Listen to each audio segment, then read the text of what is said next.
Okay, so this video lecture is on section 5.5, which is on right triangle trigonometry. And again, I wanted to do this section first before I got into trig functions in general of any angle, because I think it's easier to deal strictly with right triangles to begin with, where the angle can only be between 0 and 90 degrees. And I think that you're probably more familiar with this, at least you've seen some of this before. So it's probably better to start with this section. Okay, so 5.5, right triangle trigonometry.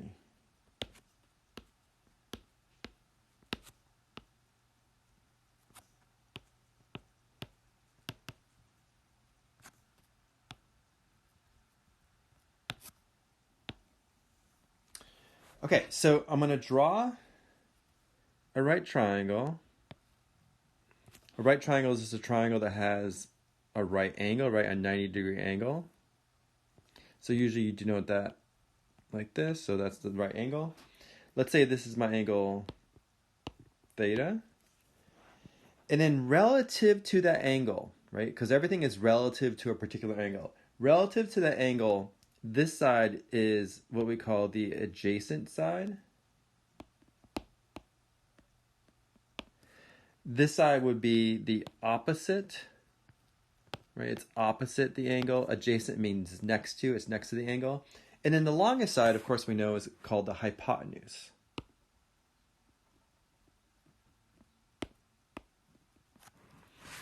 So you can introduce trig functions as being the ratio of the lengths of two of the sides. So by definition, sine of the angle theta is equal to the length of the opposite side divided by the length of the hypotenuse.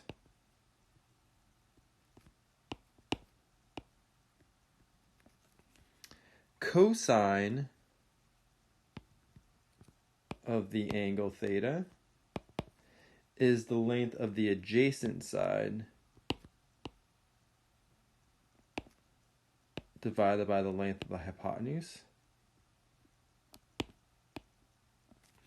And finally, tangent of theta is the length of the opposite side over the length of the adjacent side. So opposite over adjacent. Now, there's a nice acronym that you guys may have seen before to remember this, and the acronym is SOHCAHTOA. So, that says that the sine of the angle is opposite over hypotenuse.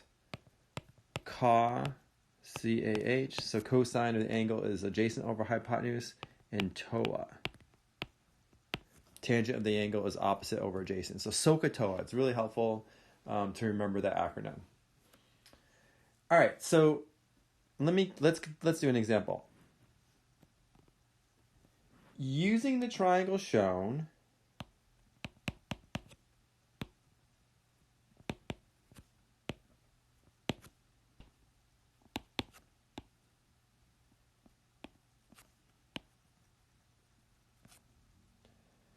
I want to evaluate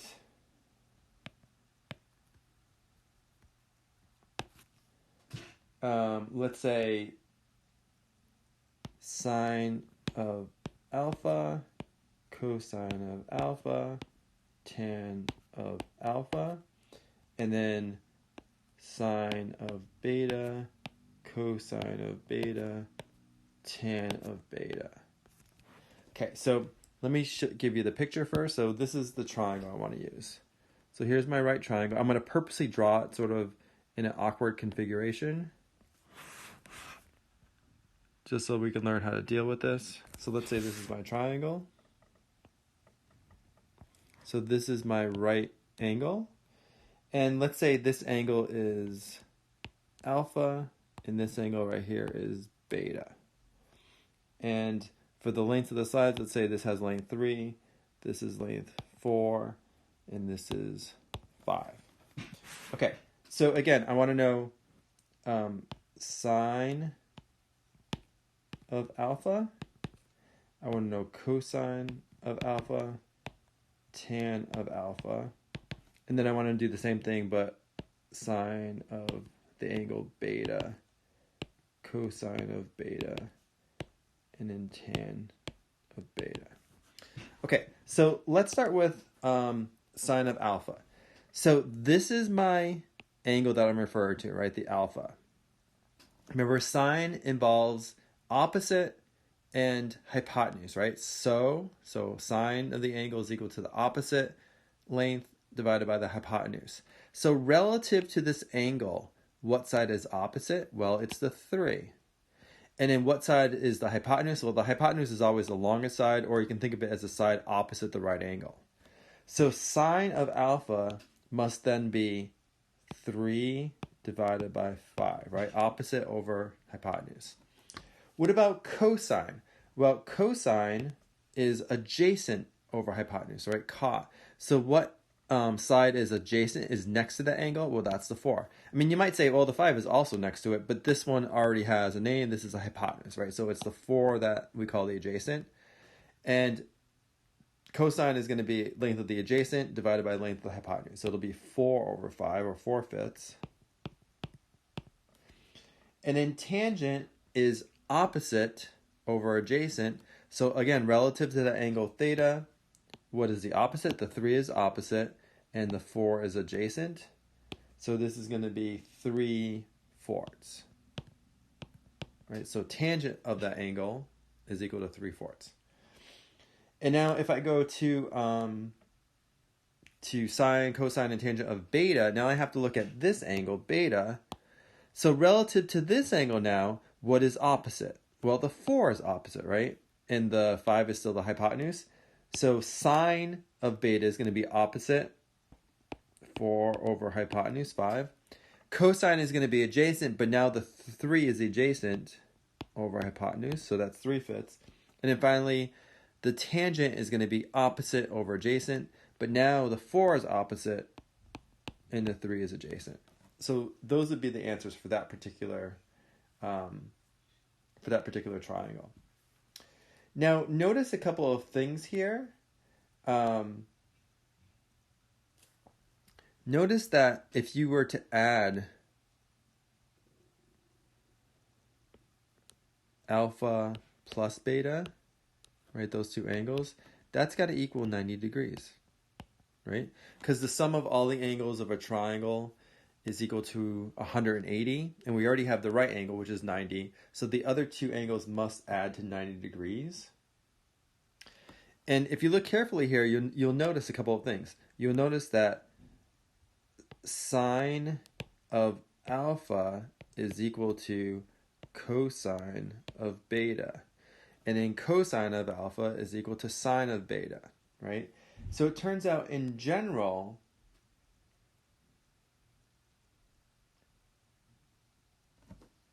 that cosine of some angle, say theta, is going to equal sine of 90 minus that angle. Or I'm going to write it this way. We'll use radians. So remember, 90 degrees is pi over 2 radians. So cosine of some angle is always going to be equal to sine of the other angle, but that angle is 90 minus, or pi over 2 minus theta. And then, of course, I can write it the other way too. I could say sine of theta is going to be cosine of pi over 2 minus theta. Okay? Do you guys see that here? So like when we said cosine of, let's say our angle is alpha, right? So cosine of alpha is 4 over 5, right? Adjacent over hypotenuse. But that's the same as sine of beta. And beta is pi over 2 minus alpha in this case. Right? Another way of writing, if I say alpha plus beta is 90, or pi over 2, I can also say that beta is pi over 2 minus alpha. So these are called the cofunction identities, these down here. Kind of ran out of room, but let me do it on the side over here. So the cofunction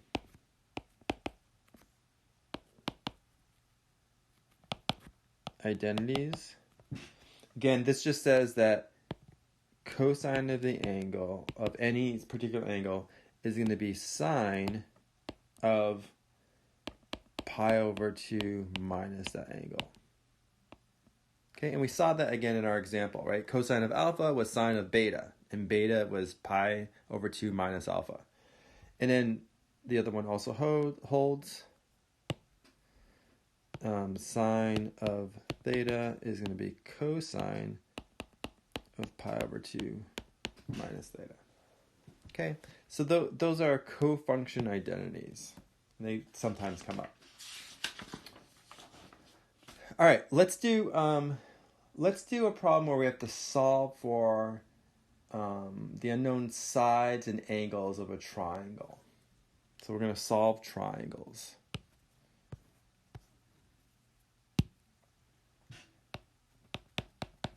Okay, let's say we're asked to solve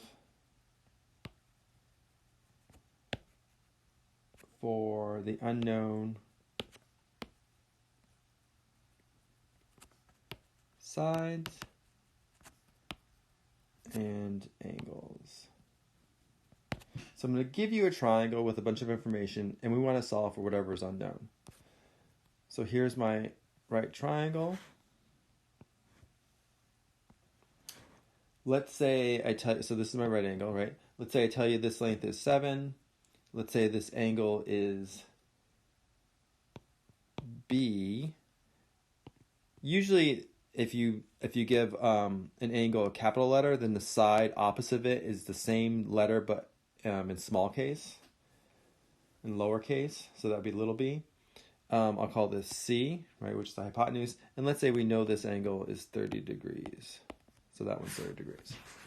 Okay, so we want to find all the unknown sides and angles. So we need to find angle B and in sides little b, little c. Let's start with, probably the easiest thing to start with is the angle, right, B. So how do we find the angle B? Well, we know, right, we know that angle B plus 30 degrees has to equal what? It has to equal 90, right? These are really angles. So B plus 30 has to equal 90 because the whole thing, all the angles inside a triangle would add up to 180, but we already have that right angle, that 90-degree angle. So the remaining two have to add up to 90. So I can just subtract 30 from both sides, and I know that B is equal to 60 degrees. Okay, good. So that's one thing that we have solved. Now we need to find side little b and side little c. Let's, I don't know, it doesn't really matter which one we start with. Let's start with C. I'll do C first. So relative to the angle that I know, actually I guess I know all the angles now, but let's just use the 30 that we started with. So relative to this angle 30, what is the 7? How does that 7 relate to that angle? Is it opposite or adjacent? It's opposite, right? It's opposite that angle. And then how does C relate to that angle? C is the hypotenuse. So what trig function relates opposite and hypotenuse? That would be sine, right? So I know that the sine of 30 degrees must equal the length of the opposite side, 7, over the length of the hypotenuse. Now, if you look at that equation, I can solve it, right? It's only one unknown. I just need to solve it for C. So to do that, you would multiply, first of all, you'd multiply both sides by C.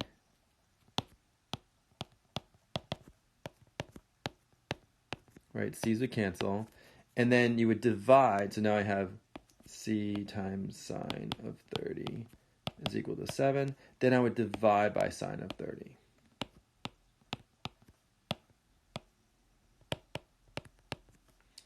So this cancels. And now if you plug that into your calculator, it turns out sine of 30 is a half, right? So this is just going to be 7 divided by half, which is 14.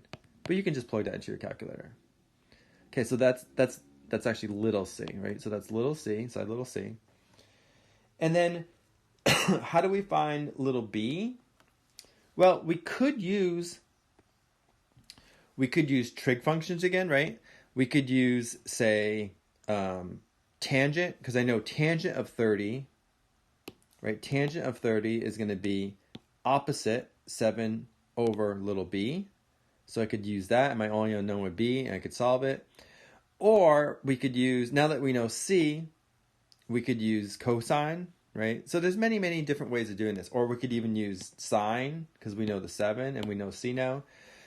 Oh, actually, no, we're looking for b, right? So I'd have to use cosine. So since I know c, I have to use cosine.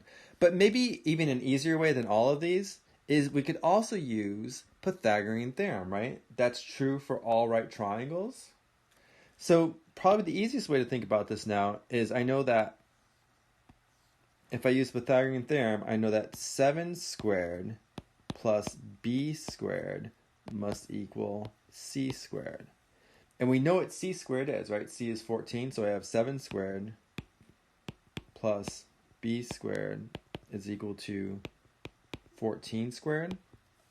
Right, remember this just in general, it's a squared plus b squared equals c squared, right? One leg length squared plus the other leg length squared equals the length of the hypotenuse squared, right? Pythagorean theorem.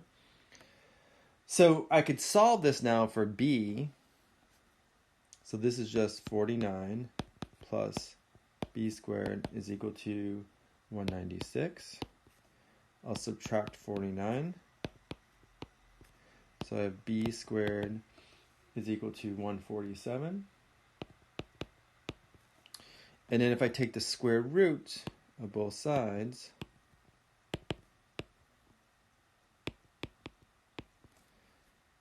right? And normally we'd have to do plus or minus, but in this case, we're going to take the positive root, right? Because we know it's a physical length, so it has to be positive. We can't have a negative length. It turns out you can simplify this. Like if you were to factor 147,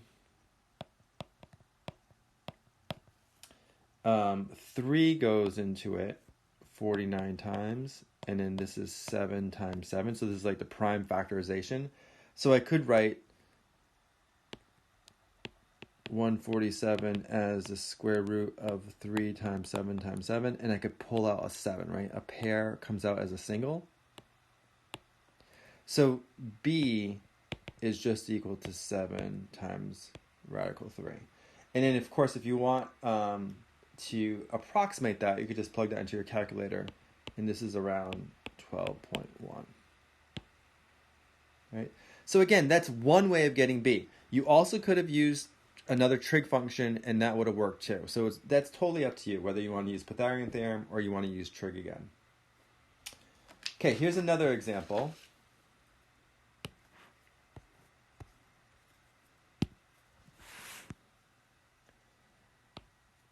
So same thing, I want to solve this right triangle.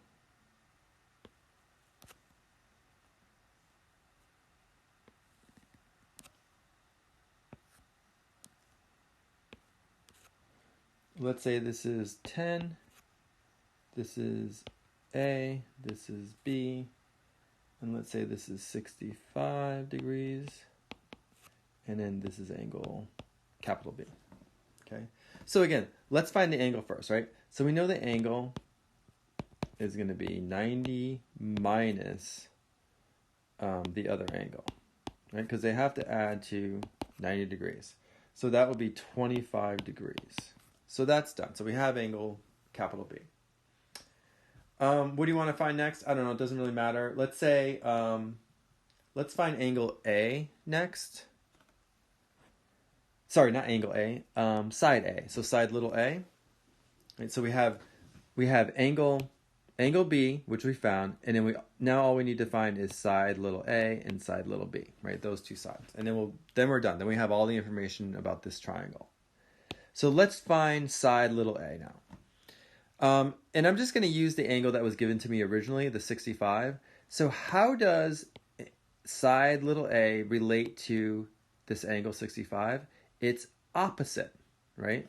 And how does the 10, which we know, how does that relate? Well, it's the hypotenuse, right? Because it's the side opposite the right angle, or it's the longest side. So what trig function relates opposite and hypotenuse? Sine. So I know that sine of 65 degrees must equal the length of the opposite side A over hypotenuse. And now I can solve this for a, right? If I multiply both sides by 10,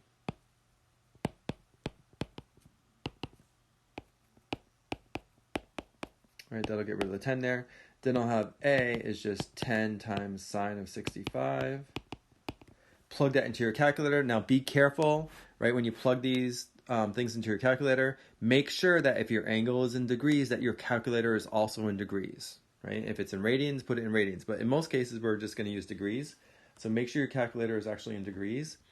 And you should get 9.06. Okay. Now, again, we could use Pythagorean theorem to figure out side little b. But just for variety, let's use trig functions again. So how does b relate? So if this is my angle, and I could use this angle now too, right? Because I know it, but let's just stick with this angle, the 65 degrees. So how does b relate to the 65? Well, it's adjacent, right? It's next to it. And then the 10, of course, is also next to it, but it already has a role or a name. It's called the hypotenuse. So what trig function relates adjacent and hypotenuse? That would be cosine. So in this case, we can say cosine of 65 is going to be the length of the adjacent side over the length of hypotenuse. And then I can, again, solve for b now, multiply both sides by 10.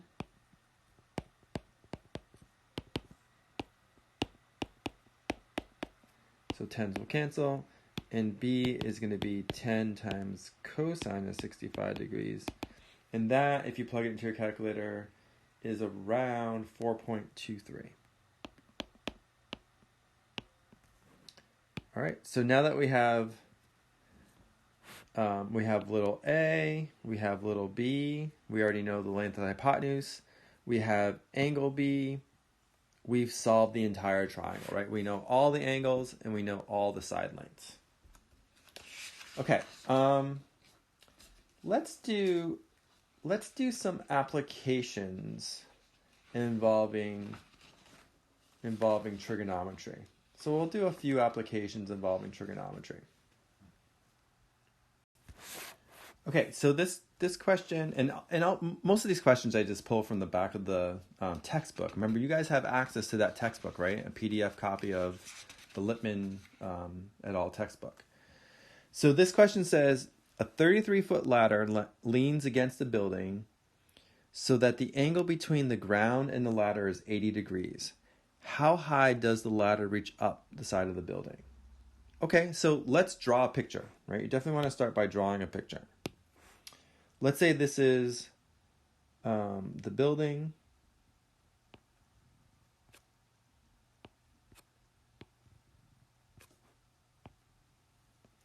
And then we have a ladder.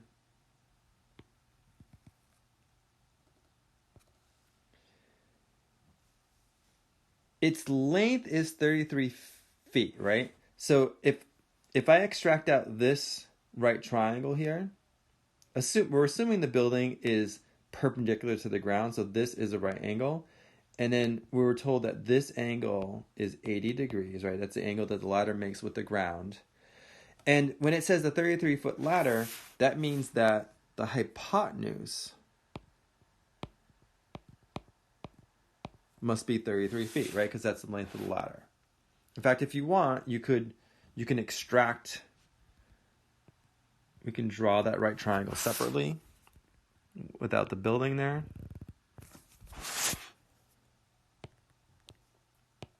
So again, this is 80 degrees. This is 33 feet. And then what is the height? I mean, that's what we're looking for, how high up the building it reaches. So this right here would be like, I'll call it H for the height. So this is H. All right. So how do we find that height H? Well, relative to this angle, right, H is what? H is going to be opposite, right? It's opposite. It's the opposite side relative to the angle. And the 33, we already know, is the hypotenuse. So what trig function relates opposite and hypotenuse? That would be sine, right? So I know that sine of 80 must equal the length of the opposite side, h, divided by the length of the hypotenuse, 33. So I can solve this now by multiplying both sides by 33.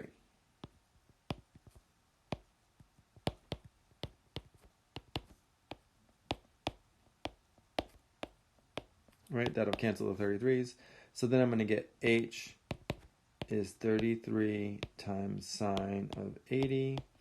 And you want to plug that into your calculator, and you're going to get it's around 32.5 feet. So the ladder will reach up the building, vertically up the building, around 32.5 feet. Okay, here's another one.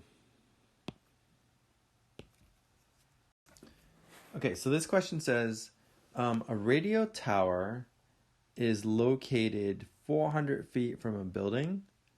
From a window in the building, a person determines that the angle of elevation to the top of the tower is 36 degrees and that the angle of depression to the bottom of the tower is 23 degrees. How tall is the tower? All right, so we definitely want to make sure we draw a picture, right, to see what's going on here. So we're told that we have a building. So let's say this is my building.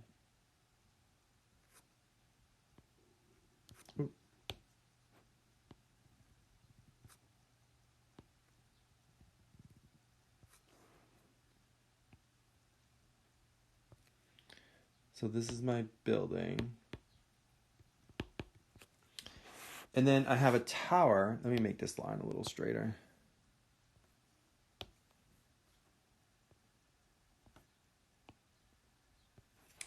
We'll assume the tower is going to go straight up as well, right? So let's say this is my tower.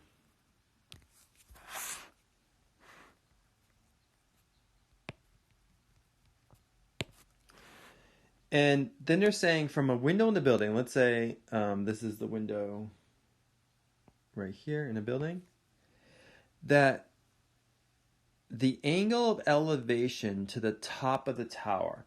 So what does it mean to be angle of elevation? Well, it's the angle above the horizontal. So like if this is my horizontal line across, then the angle of elevation would be that angle. And we're saying if you view the top of the tower, this angle of elevation is 36 degrees. And then it's saying that the angle of depression, so that means below the horizontal, if I view the bottom of the tower, then this is, 23 degrees. And the other thing that we know is we know that the tower is 400 feet from the building. So we know this distance, right, from the edge of the building to the tower is 400 feet. Okay, and the goal is to figure out the height of the tower. I'll call it, say, h. So h is going to be the height of the tower. All right, now it might be challenging, right, to figure out h directly, but what if we break up this problem, right? So this horizontal line that I'm measuring my angles relative to, this is going to be perpendicular to the tower. So can you guys see how we should be able to figure out this distance right here? I'll call it maybe x. And then this distance right here, which I'm going to call y. Why do I say that? Because I have these two, let me use my pointer here. I have a right triangle right here. I know this angle. Actually, I know this length, right? What is this length? Well, it's got to be 400, right? Because we know the distance from the building to the tower is 400, so I know that length. So I could figure out this unknown length x. And then if I extract this right triangle here, the upper one, again, this is 400. I know my angle here, so I should be able to figure out that length, y. And then once I have those two, how do I figure out the length h, or the height of the tower? Well, h must then just be x plus y, right? So once I figure out x and y, I can just add them together, and that will give me h. So what I would do is I would draw those two triangles separately. So let me I'll draw the bottom one first.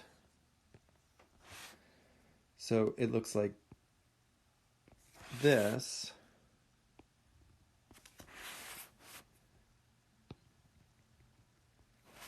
So this is 90 degrees, right? We know we're calling this x. We know this angle is 23 degrees. And we know this distance, at least, is 400 feet, right? So what trig function will allow me to figure out x? Well, relative to this angle, right? How does x relate to the angle? Well, it's opposite, right? It's a side opposite. And then the 400 here is a side adjacent. So what trig function relates opposite and adjacent? That is tangent.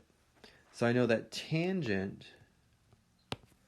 of 23 degrees must equal the length of the opposite, which is x, over adjacent, right, over 400.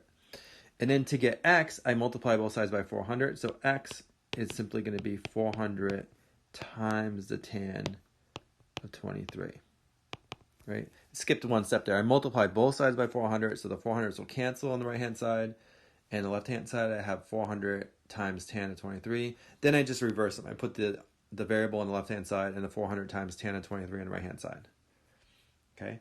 What is this? Well, here's where you go to your calculator, and you'll find that this is 169.8 feet. Okay.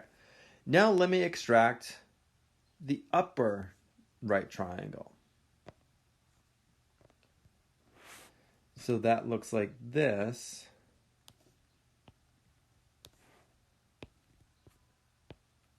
Where I guess I call that y, right? This is still 400. And now this angle was 36 degrees. Okay, so how does y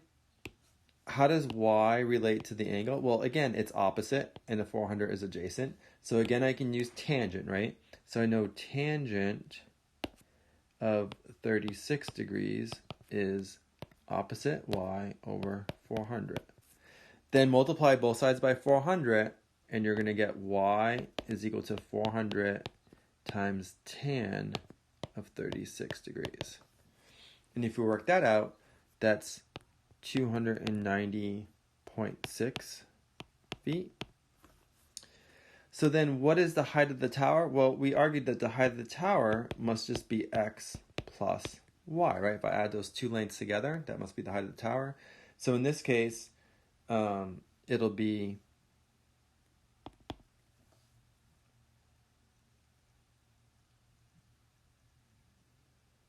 it'll be 196 or 169.8 plus 290.6, and that turns out to be 460.4 feet. So that would be the height of the tower. All right, let's do one more. Okay, so in this problem, we're given a geometric figure, and we're asked to calculate that length x. Okay, so it may not seem obvious like how we're gonna go about doing this, but let's think about this, right? First of all, so if I use this small right triangle right here, I know this length, right? I know this angle theta. I could figure out this length right here, right? Let me give that a name. Let me call it, I think I called it y in my notes. Let me call this y. So this is like y from there to there. Now look at this. What about this large right triangle? So if I do the whole right triangle all the way over to here, again, I know this side, right? This is going to be opposite the angle. That's 115. I know this angle. So couldn't I figure out this entire side, right? This entire bottom length. So let me call that, I think I called it z in my notes. So from here to here is z. But then once I have z and y, could I figure out x? Yeah, because x, right? X plus y equals z. So x is just going to be z minus y. So that's how I'm going to sort of get it indirectly. I'm going to figure out y and z using that small right triangle and then the huge right triangle. And then just by subtraction, I can take the difference, I can figure out what x is, right? What that length x is. All right, so let me start with a small right triangle. So I'll draw it separately over here.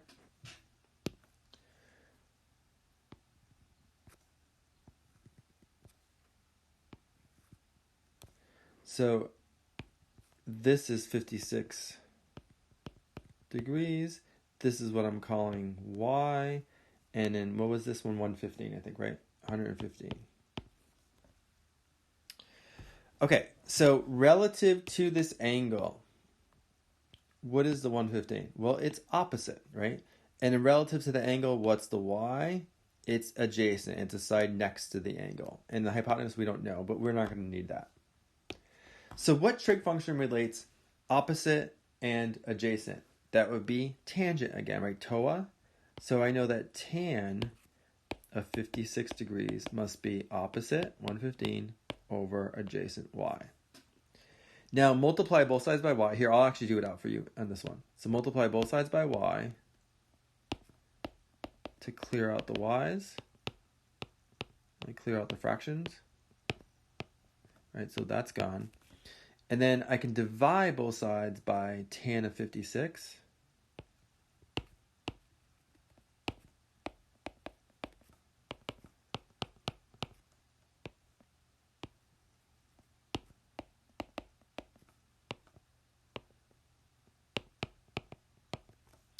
So this cancels.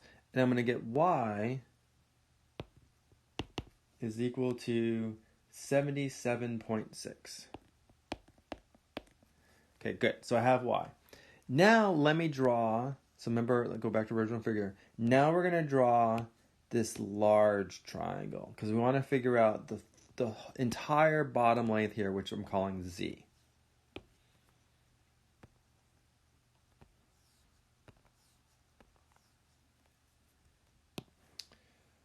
So here's the large triangle.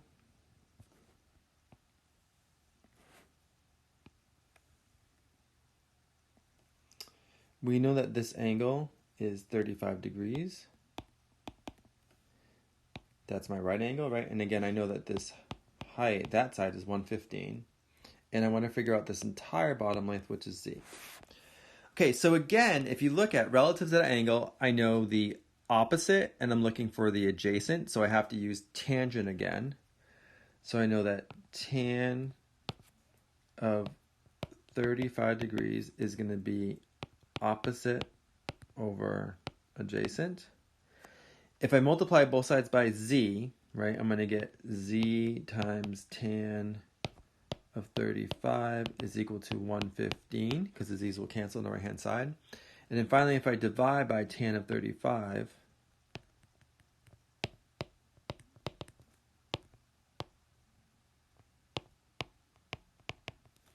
then I'm going to get z is equal to, turns out 164.2. Great, so we're almost done. Remember, the goal was not to figure out z or y, but to figure out x. But now I can get x by taking the difference, right? X must be z minus y. So last step here, to actually get x, which is really what I wanted, I have to do z minus y.